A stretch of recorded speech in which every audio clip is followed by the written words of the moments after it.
ترافعها واهفي. وشكو رافعها وتهفي حطها وهفي. صيري نادره وتعاي عينك على ابنك واشوي. شو التم الاحمر منو يسوي لك اياه؟ انا سويت تمن احمر. اي صيري نادره واشوي. يلا جاداتي. والله هي يعني زوريه ها قد يعني هسه اني على المنقله اشوي.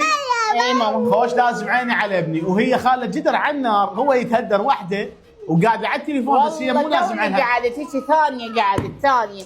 والله هاي لو اني استاذ عارف كان لعب بي روح اشرب سيجاره روح ها كل ما نحكي ضيق نفس اشرب سيجاره. خلصت بعد شكو.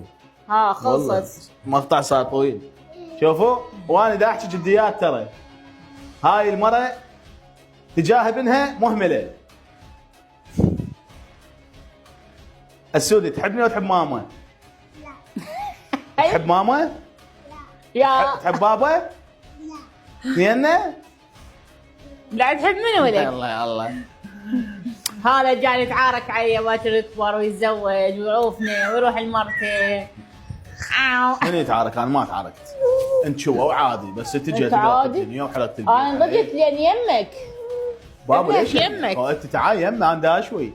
هسه ما اعرف بعد احنا حكينا. تشوي الطلي المفلطح. والمتابعين ولك هي زوريه ها قدوسها. التابع للستوري مال الانستغرام يشوفها ها قدوسها. هسه قولي ارائنا مختلفه.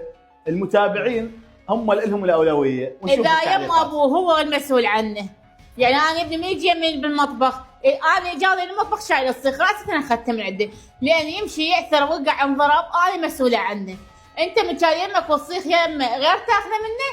يلا حبايب. غير مسؤول عن ما يلا حبايب خليني اروح اتعارك. ما لا خليني اروح اتعارك. الدونه